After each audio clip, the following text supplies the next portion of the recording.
1969.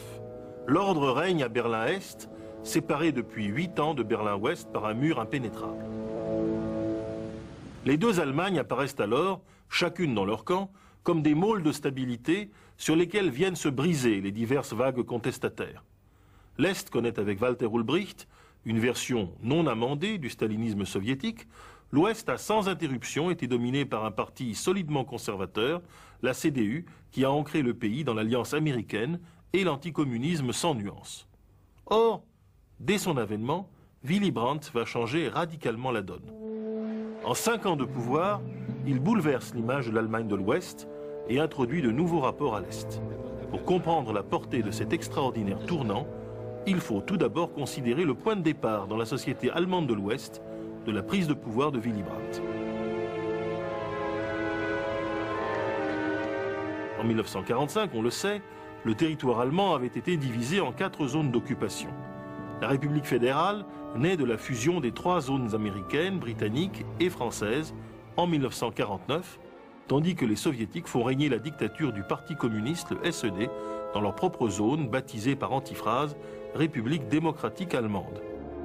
Au début des années 60, la République fédérale a définitivement gagné la compétition pacifique qui l'oppose à la RDA. La République fédérale bénéficie d'une monnaie enfin stable, d'un début prometteur de prospérité, d'une paix sociale quasi totale, de presque toutes les libertés politiques de l'Occident. Le chancelier chrétien-démocrate Konrad Adenauer a mené à bien ce combat d'une main de fer, mais sans jamais transiger sur l'idéal démocratique.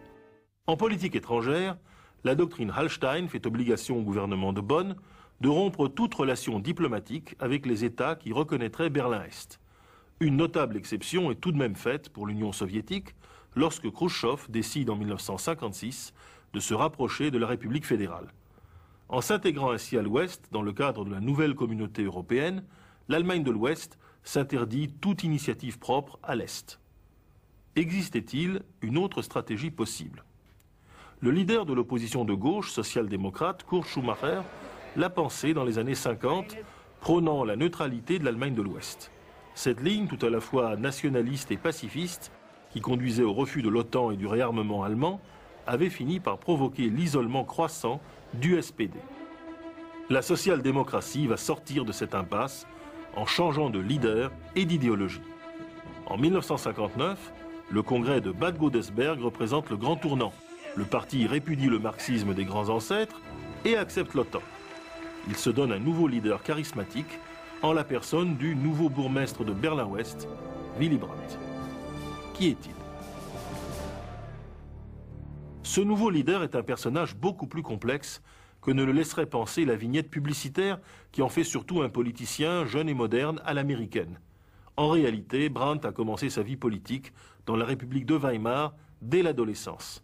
Passé à tabac par les SA en 1932, dans sa ville natale de Lübeck, à quelques mois de la prise de pouvoir par Hitler, il était déjà un semi-clandestin, membre du groupe gauchiste SAP, et il a dû rapidement choisir la vie des exilés politiques, en Hollande, en France, en Espagne, pour finir en Norvège à la fin des années 30. Il est mobilisé dans son pays d'adoption, 1940, et combat les armes à la main la Wehrmacht. Résistant, installé en Suède à partir de 1942, il ne revient en Allemagne qu'en 1946, toujours sous l'uniforme d'un officier norvégien. Mais il ne lui faudra que quelques semaines pour se jeter à corps perdu dans la reconstruction du Parti social-démocrate à Berlin-Ouest, aux côtés d'un personnage de légende, Ernst Reuter, ancien secrétaire du Parti communiste allemand et ami personnel de Lénine, qui s'était rallié à la social-démocratie dès 1922 et avait passé la guerre en exil, lui aussi. Ses années à la mairie de Berlin-Ouest, à partir de 1957, achèvent de tremper son caractère. Désormais célèbre dans le monde entier, Brandt est devenu le symbole de la lutte du monde libre aux côtés de Kennedy contre le communisme, tout en étant le rénovateur du socialisme allemand, mais aussi l'incarnation parfaite, bien que discrète, de cette autre Allemagne minoritaire, anticonformiste, qui a su résister au régime hitlérien à son apogée. Comment Brandt arrive-t-il au pouvoir? Après avoir séduit son parti, Willy Brandt va conquérir la société allemande. Aux élections de 1966, le SPD de Willy Brandt enregistre une poussée spectaculaire, mais n'a pas de majorité absolue. Avec une sagesse consommée, Brandt négocie alors avec une CDU affaiblie un gouvernement de réconciliation, la Grande Coalition. Encore plus habilement, Brandt refuse à dessein le grand ministère social qu'on lui réservait et prend la direction de la diplomatie afin d'établir auprès des Américains surtout la crédibilité de son parti. En 3 ans de Grande Coalition, le SPD a rassuré de toutes parts. Aux élections d'octobre 1969, cette fois-ci, les Allemands de l'Ouest confèrent une large avance aux sociaux-démocrates.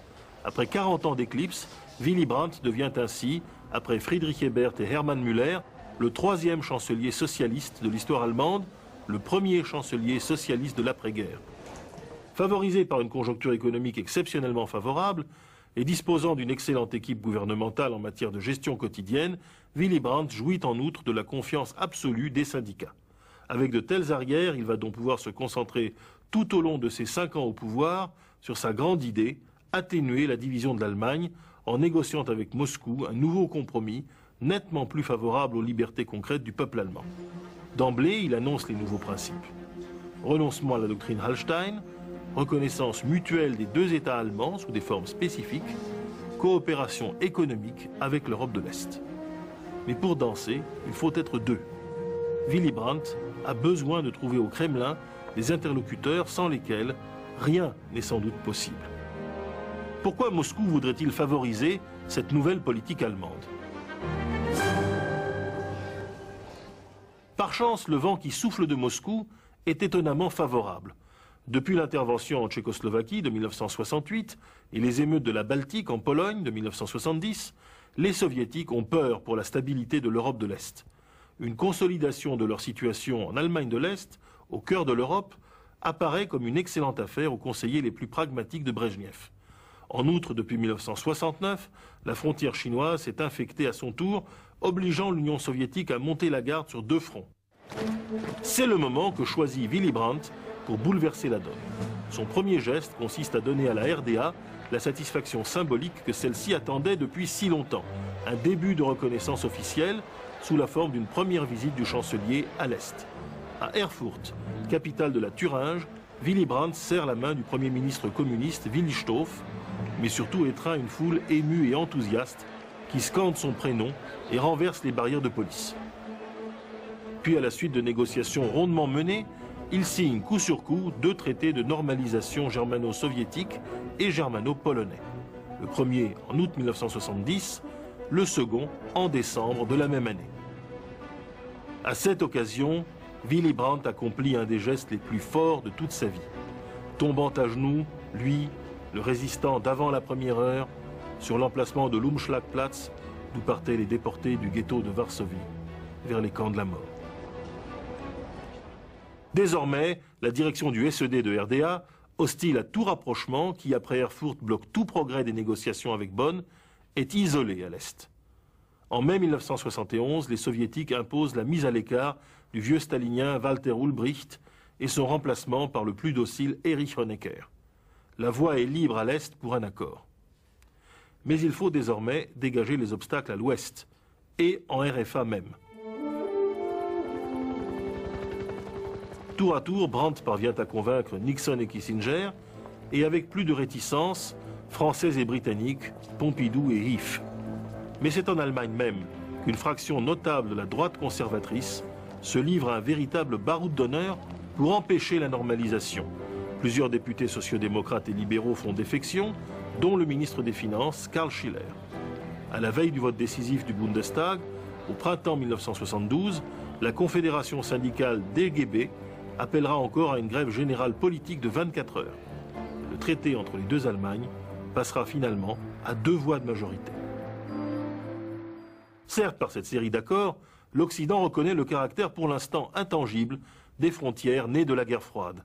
Mais les conséquences de cette reconnaissance vont exactement à l'encontre de cette apparence. En acceptant la division de l'Europe et de l'Allemagne sur le plan juridique, Brandt a obtenu de Moscou que cette division soit progressivement gommée sur le plan des hommes et des sociétés. Songeons qu'entre 1972 et la chute du mur, ce sont plus d'1 milliard de coups de téléphone, 100 millions de lettres et de colis par an qui seront échangés entre les 2 Allemagnes, tandis que la télévision de l'Ouest devenait progressivement la télévision unique des 2 parties du pays. Prix Nobel de la paix en novembre 1971, Willy Brandt avait en réalité achevé son œuvre fin 1972 avec la signature du dernier accord RFA-RDA. Le triomphe électoral de 1973 confirme l'approbation massive cette fois par l'opinion allemande de l'Ouest de sa politique à l'Est, l'Ostpolitik. Un an plus tard, la découverte fortuite que son propre chef de cabinet, Günther Guillaume, était un espion de l'Allemagne de l'Est, le contraint à une démission précipitée qui n'enlève pourtant rien à sa gloire. Son ministre des Finances, Helmut Schmidt, lui succède. C'est le passage du moment prophétique de la social-démocratie à celui de la bonne administration. 15 ans plus tard, c'est le dénouement. Face à la chute du mur, le vieil homme méditatif qu'il est devenu se tient aux côtés de Helmut Kohl le 10 novembre 1989.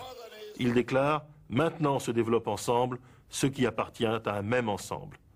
C'est cette dernière image d'un Willy Brandt patriote, le vieux lion de l'unité allemande envers et contre tout, opposant sans faille à Hitler comme à Staline, mi-trotskiste, mi-churchillien, et contrepoids nécessaire et tonitruant d'Adenauer, qui réconcilie enfin tous les Allemands. N'a-t-il pas enseigné mieux que quiconque en ce siècle que les plus grandes victoires sont celles de la paix et de la démocratie ?